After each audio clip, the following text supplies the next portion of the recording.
It's kind of still seen as part of France. It's run by the French government. Yeah.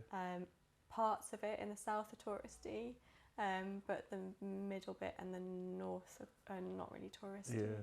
I know of St. Lucia, this is a bit weird, because one of the first things I did when I got into entertainment, I was working in theatres and things, was I started doing these lighting and things for these bodybuilding competitions and things, and one of the big stars of bodybuilding was from St. Lucia at the time. That's the only thing, so I looked into it a little bit. That's weird, isn't it? Yeah. No, it's quite popular, I think, with a lot of Brits that go, like, because it's an English-speaking island. Yeah. So because all the Caribbean islands speak different languages, they speak, well, they all speak Creole, but then they speak like English, French, Spanish, depending on who kind of who conquered the islands, exactly, or essentially, colonies. exactly. And a lot of, obviously, countries gave those islands back. So the UK gave St. Lucia and Dominica back, but I think France kind of kept hold of Martinique and Guadeloupe as well, which is further north in the Caribbean. So and Portugal was involved in there as well. Yeah, It's most European, is it?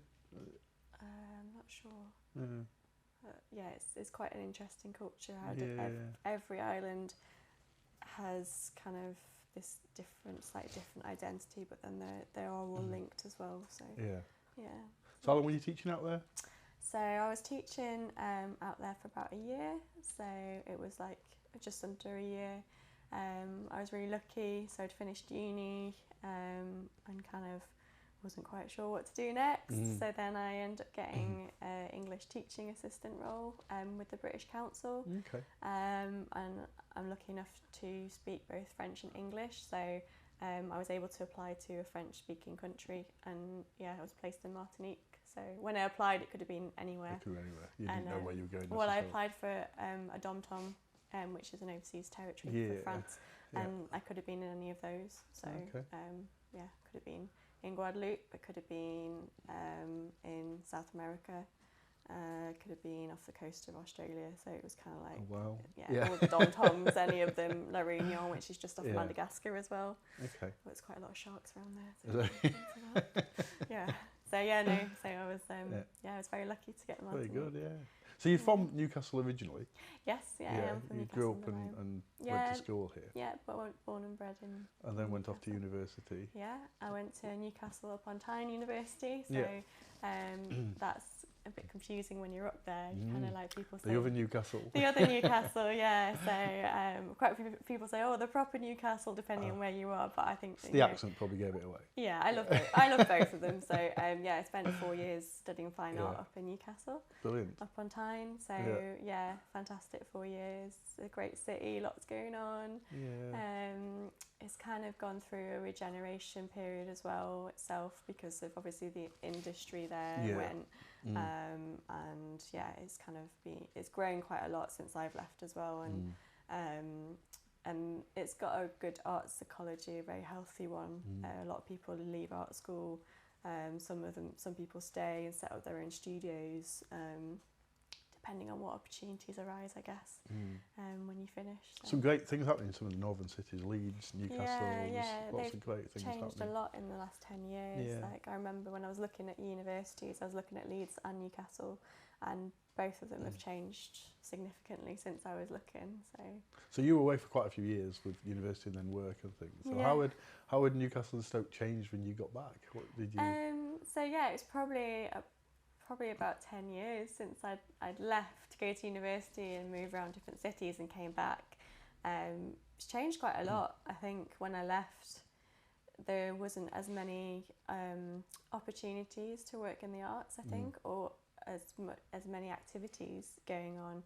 And also, I think maybe I wasn't aware of it. I went to Newcastle College for my foundation. I think when you leave school and do your foundation, maybe you're not quite as aware of everything that's going on. It did seem like there wasn't that much energy behind the visual arts. So my area is the visual arts probably more, I'd say. I think it was probably quite slim. I mean, there were things emerging slowly and quietly maybe, but like again, either I wasn't aware of them or I just feel like they weren't kind of as visible probably as things are now. I think that's a better way to describe it, is that things are becoming more visible. Yeah. Activities are becoming more visible. I don't know if that's to do with things like social media and stuff like that, and It's possible, people isn't sharing it? stuff, Yeah. or I think also it's to do with the fact that there's probably more activity as well, and that's kind of building a bit of a momentum. I wouldn't say it's the same as kind of in Manchester or Newcastle upon Tyne yet, but it is changing. There's more artist studios. I notice there's more activities going on. We were doing the City of Culture bid that we unfortunately didn't get, but there was more energy, I think, there. And like I came back to kind of have a secure base and to set myself up as a freelancer, and I wasn't sure if I was going to stay. I didn't really know what I was going to do, but actually like I've ended up finding, I think, enough employment in the city at the moment. Like I still do projects outside the city. I mean, that's what is great about being a freelancer. I can just work for lots of different organisations, and it's still a balance. I'm still working it out. I've just only been doing it for like about 2 years, so I think I don't think I'm surprised by what's here. I think it's been really nice to find stuff here and kind of like reacquaint myself with the area, meet people that I didn't know before. I think it's a really nice word, is reacquainting yourself with an area, because it's like I knew it as my childhood city. And you see it very differently, I think, when you're growing up, and then when having come back, and feel like I've learned a lot from other cities, and having come back, and I guess it's like not coming back with, you're coming back with a different perspective on things, I guess. So and it's that sort of thing that helps a city change and grow, because being too inward all the time and not seeing anything else, it needs a group of people to see different things and bring different things back to an area, if you like. In a very helpful way, not I think that's important. I think it's important to have like a mix of maybe people who've grown up, gone away, come back, people that have maybe stayed, people that are moving from different cities, because then you get that real like a healthy ecology of people with different perspectives who, people have stayed here and seen the changes. Like I've gone and come back and seen a massive change, and I don't want to say like I've benefited from it, but it feels like I've come back and I've got to kind of recognise people that have stayed, that have been here working away and kind of supporting this ecology that is now growing, and and then new people coming to the city as well. They equally bring a massive energy, because they've got completely different experiences from most people here. So so it's a good thing. I think just the mix, like any situation, I think a mix of people with different perspectives. Sometimes you get a bit of tensions, but tensions are good because they stimulate ideas. So absolutely. If you're open to them, then So you've been working with Airspace. Yeah. So for those who don't know, just tell us what Airspace is. So Airspace is an artist-led space in Hanley City Centre. So it's just opposite the Potteries Museum, down Piccadilly, next in the Cultural Quarter. So it's been going for about 13 years now, and it's been in its current building for about 10 years.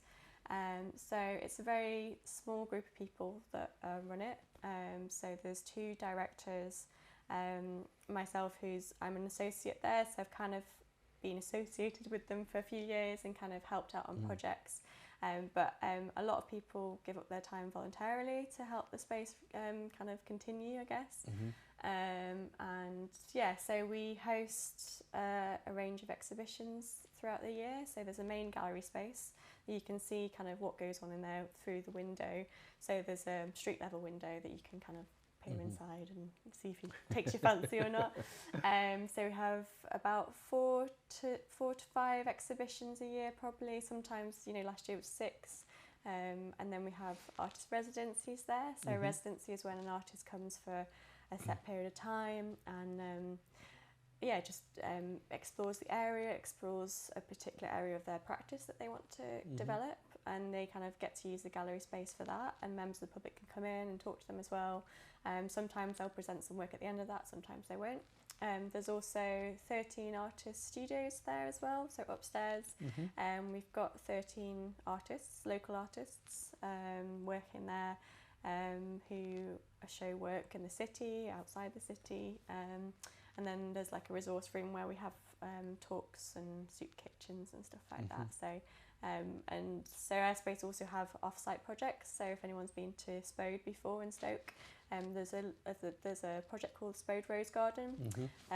So that's kind of like a community-led garden that anyone could use. So it was originally the workers' garden or something like that in for Spode, and it got just overrun and no one looked after it. And then so Anna and Glenn at Airspace Gallery wanted to propose this project to kind of almost rebuild it. So, Brilliant. Yeah. Yeah, and there's a lot happening there as well, isn't there? At Spode, as well. We've got BCB again happening this year. So and there's the Aquifer Studios and Spode Museum, and it's interesting to see that site being developed. And it's nice to see it developed, I guess, in that way. So there's a hotel there or something, and then there's a few offices and the cafe there and everything. It's a really nice space to be. I mean, there are a few commercial spaces, but I think I heard a while ago there's plans to flatten the whole site and it become a Tesco car park or something like that. All sorts of plans, I think. There's just doesn't seem to go anywhere at the moment. So to see it being used, and just speaking, I was at Spode Museum a couple of probably months ago now, and they were saying that there's loads of outbuildings that have like loads and loads of plaster moulds, the copper plating that they use for etching, they're all stored up, and actually they want to kind of make it into a museum. It's a really valuable collection, really, and it's just stored. Just sat there and doing nothing. So actually the fact that hopefully there'll be some money put into that so that it becomes on display. Brilliant. So tell me a little about the project you're working on at the moment then. Public You and Me. So Public You and Me has been running since the 3rd of June, and it runs until the 28th of June. So it's a 4-week programme, a 4-week testbed programme for a public programme for Airspace Gallery. So Airspace put on quite a few public-facing events. So they have the Artist Soup Kitchen that I mentioned before, when an artist comes and gives a talk and everyone has a bowl of soup and chats about what they've just seen, or a specific idea or subject. There's also talks or print events and stuff. But with the Public You and Me programme, I guess, so I'm working with Rebecca Davies on this project. We've kind of co-curated this. It's kind of trying to open up and test out what a public programme is. So quite often at a gallery you'd have an exhibition programme and then a public programme, and they are quite separate, and a lot of the time the exhibition will inform the public programme, so it's kind of like activities to do with what's in the space. So this programme is trying to see if we can use the space for these like activities, and whether a public programme can inform an exhibition afterwards. And I guess the main ideas for Public You and Me is trying to engage with a wider public, but also to show the different processes and stages that go on inside a gallery. So when we opened on the 3rd of June, we opened with a wood workshop essentially. So each week everything is building. So we're building the space with the public. So the first week we worked with a fabricator from Birmingham called Matt Foster. He goes under the name of Plain Structure, and so we gave him a brief a few weeks back in May about what we kind of wanted for the space, so furniture wise. And he came back with some designs, and then we had a co-build week where members of the public could come in and help us to build stools, benches, tabletops, workstations. So all of these things that people help to make, even if it was just kind of like smoothing off the side of a stool or something like that, the little tasks and stuff. They kind of all of these actions came together, and now we have some furniture that will stay in the gallery now, that will be permanently used in the gallery space. I definitely learnt some new woodworking skills. I'm not very well versed in it.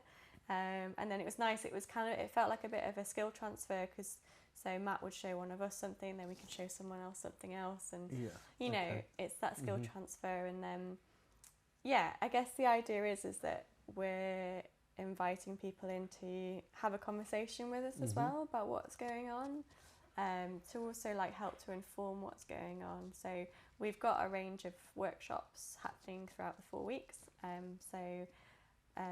This last weekend we had a block printing workshop where people printed onto fabric with their feet.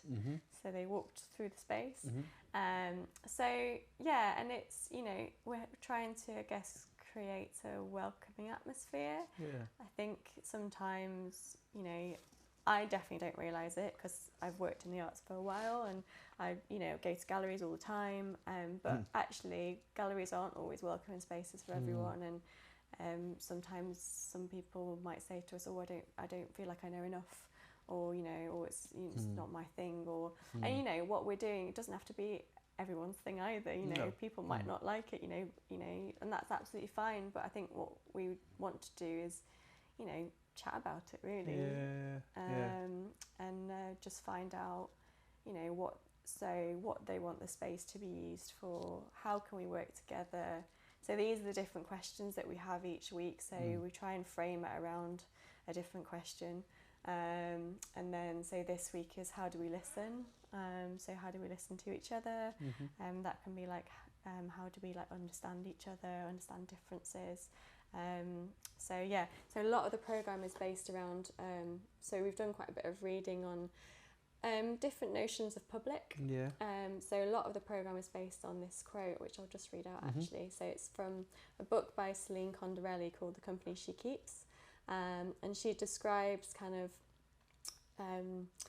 art and cultural production as making things public, the process of connecting things, establishing relationships, which in many ways means befriending issues, people and contexts. So friendship is about a form of solidarity, really. So it's a really beautiful quote, and actually we have that book in the space. So we've got a mini library that we're building, so people can come into the space and read a book, have a cup of tea. So yeah, it's a jam-packed programme, but we've tried. I think, we're trying to see which, you know, what people like, what people don't like, and just genuinely, and it's open to everyone. It's open to everyone, absolutely open to everyone. Everyone of all ages, all abilities. So and everything's free as well. There's no charge on any of our workshops.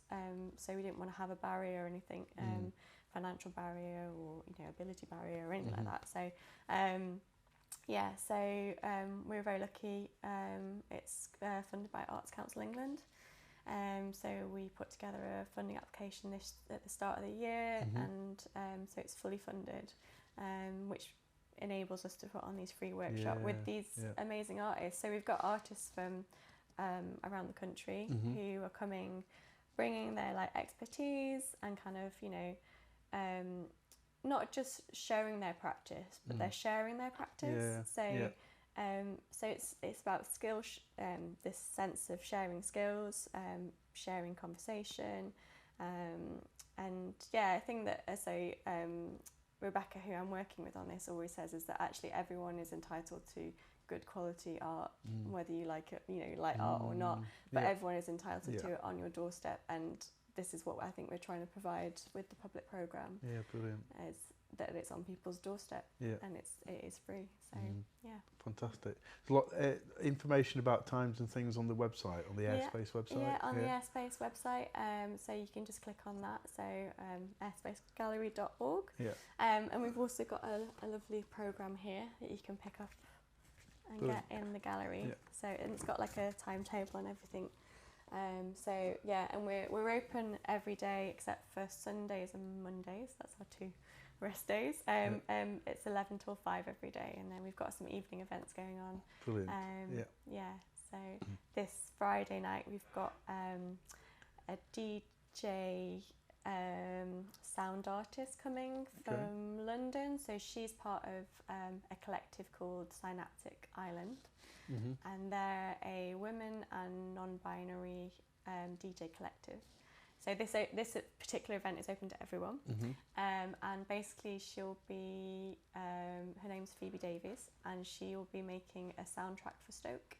So basically based on people's track requests on the night, she'll make a live mix for the city of Stoke. So, and that's open and free to everyone. Fantastic. As well. Sounds so a bit great. of a social, bit of a social night. So brilliant. Yeah. Good stuff.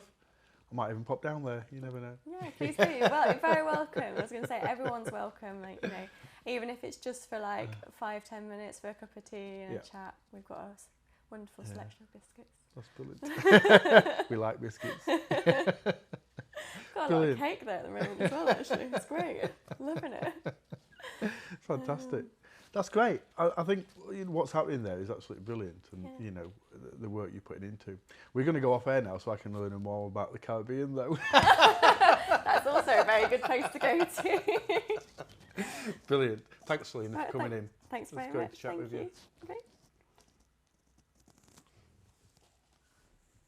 And that red flashing light means we're off air.